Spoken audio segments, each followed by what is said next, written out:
One of the most important things for punch needle to work is for you to stretch out your fabric or your cloth correctly. It's very important for the loops to stay even and for your experience in general to be a happy one. So let me show you 5 ways that you can stretch out your fabric and make sure that you are punching correctly.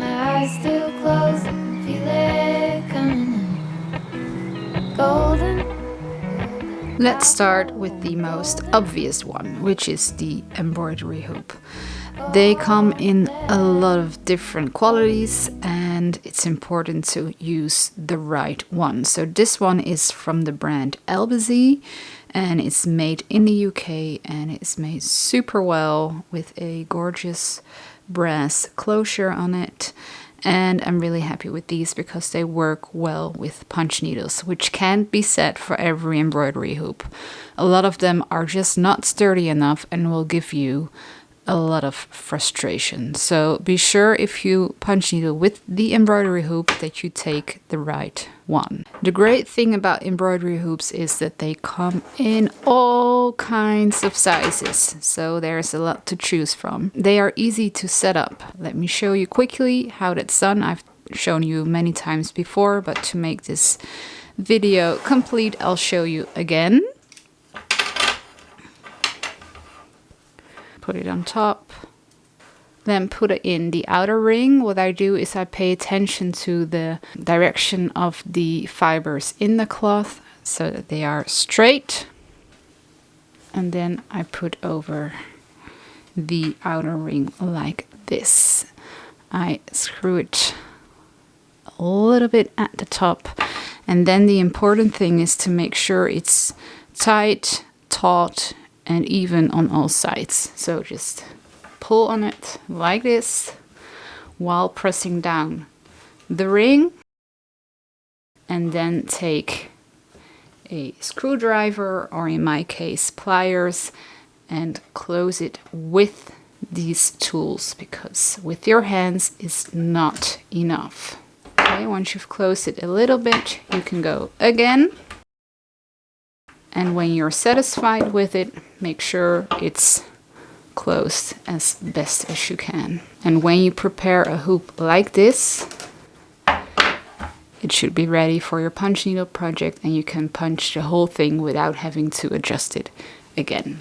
As I've shown you, there are many sizes. You can even go really big, like this one, for example. That one comes with a little bit of a different closure, as you can see, but it's really cool to make large projects like this. Something that's quite nice about embroidery hoops is that you can go quite near to the edge, so you only have the rim here, and then you can punch all the way up to about this point, which is really great. And you can use your embroidery hoop as the end frame, so make your piece, finish it on the back, and you can just hang it as if. If you're going for a different look, then you can also take it out and hang it in a different frame if you like. There is another hoop on the market, which is the Morgan hoop. And as you can see, it looks quite different. It's very sturdy. It's made from plastic and it has a different closure at the top, as you can see.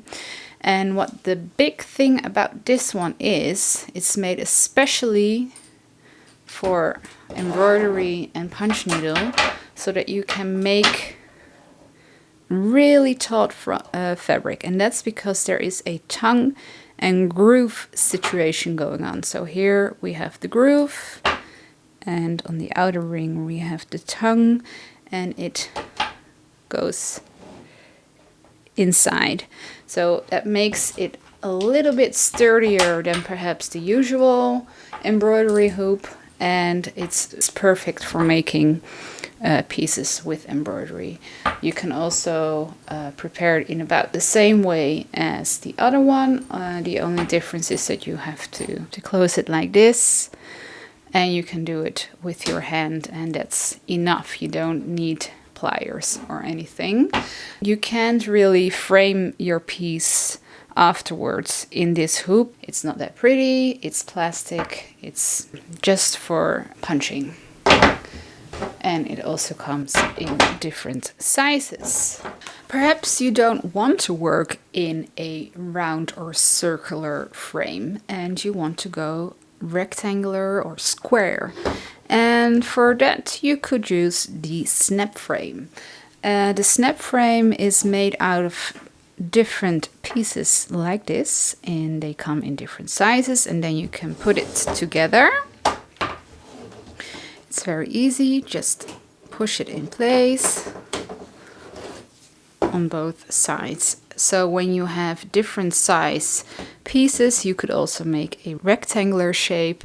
You could make smaller frames if you like, and it works as follows. So on each bar there is this thing that snaps to the frame, hence the name snap frame. You can slide it off like this, and then you have the piece in your hand. So be sure to always slide it off and not pull it off. You want this piece to keep being tied.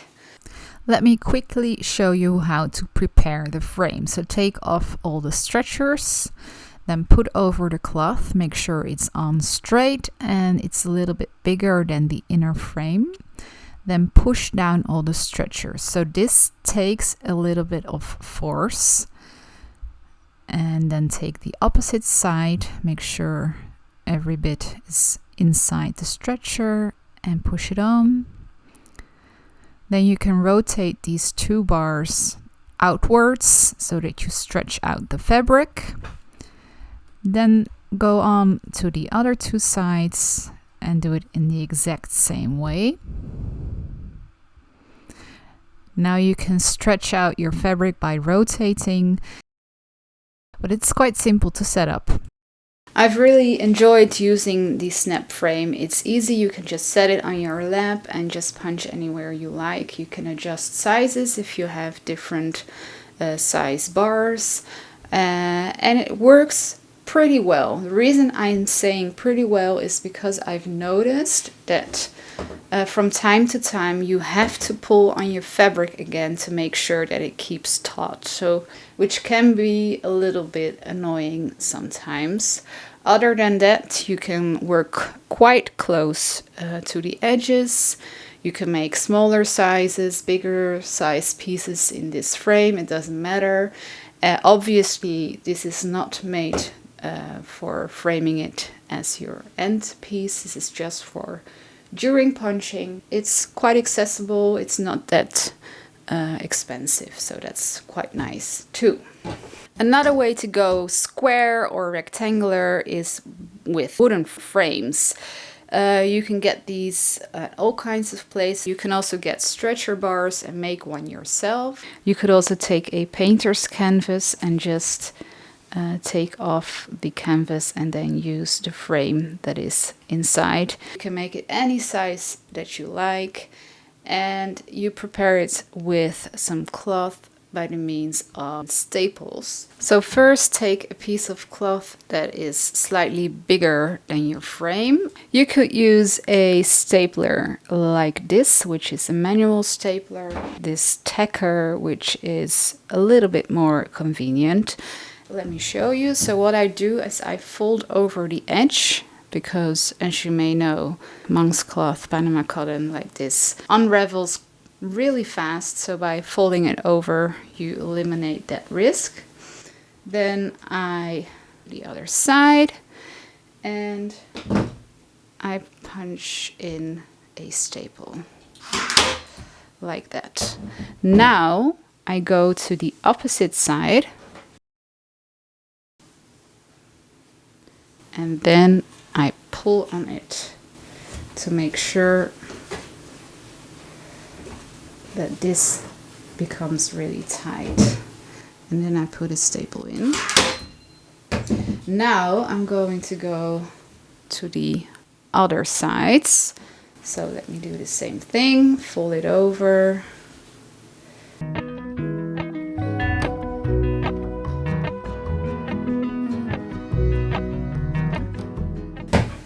So now I continue by going to the sides, and I continue all the way around, always alternating from one side to the other side.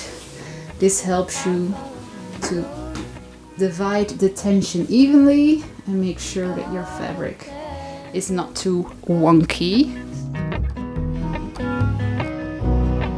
Gold hair, gold rings, gold leaves, gold anything. So at this point I've put in 3 staples on each side. Preferably I would like to put some more to make sure that it really stays in place. So let me show you how to do the corners.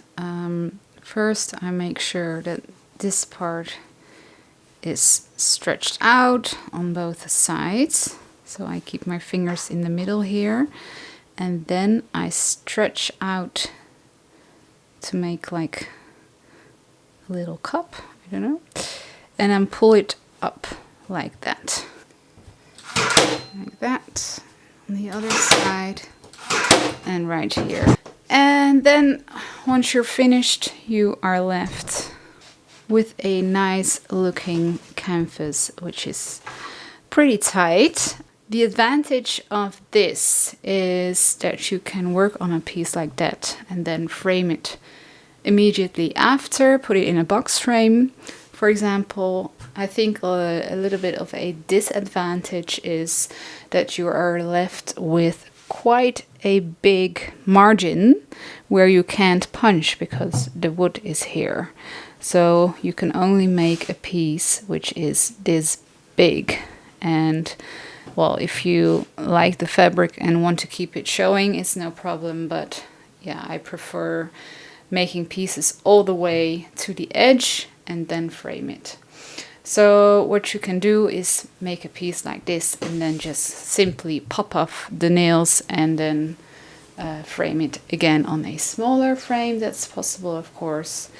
Before we go on to my 5th and favorite way to stretch your fabric, I want to take a moment to talk about today's sponsor, which is Skillshare. As you probably know and realize, I am a crafty person. I love creating things with my hands.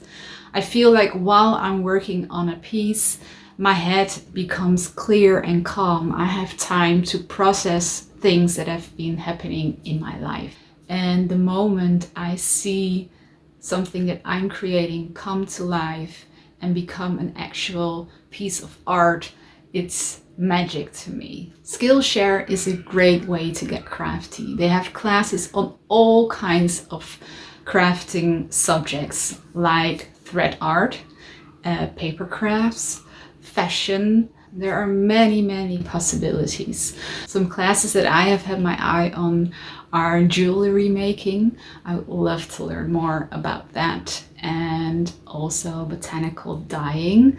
Maybe I can even dye a piece of monk's cloth or Panama cotton and then punch on it. That would be really great. And also I've always had a passion for ceramics, and I'm sure that in another life I'm going to be a ceramic artist. But for now I'm going to follow this class definitely.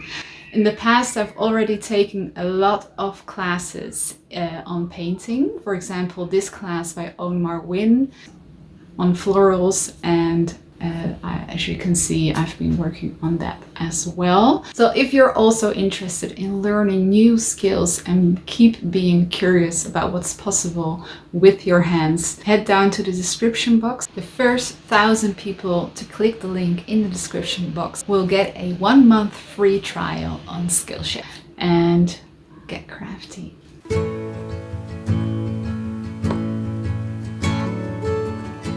My absolute favorite is the gripper strip frame. I made one myself. You can buy these strips in my shop and then make a wooden frame and attach these to it. They have teeth, and these teeth are angled in a certain way to make them grab hold of the fabric very easily, so it's very easy to set up. Let me show you. So this is some Panama cotton. I cut it to size and I'm covering the entire frame. So what I do next is I make sure the fabric is straight and then I start pulling on all the sides. You don't have to pull hard at all, and you create really good tension, and you can set it up in under a minute, which is kind of amazing. And other than that, the tension stays on really well while punching, which is very important. It's also very easy to take off your cloth when you're done, and there's no damage done by the teeth. So these are the 5 ways that I am experienced in using and stretching out fabric for punch needles. So if you know any other way, please let me know in the comments. I'm always eager to learn new stuff. So if you want to learn more about the gripper strip frame, you can check out this video. I'll show you how to make a frame, and I teach you more about the density of the teeth and so on. And if you want to see the snap frame in action, check out this video, and I hope to see you next time. Bye!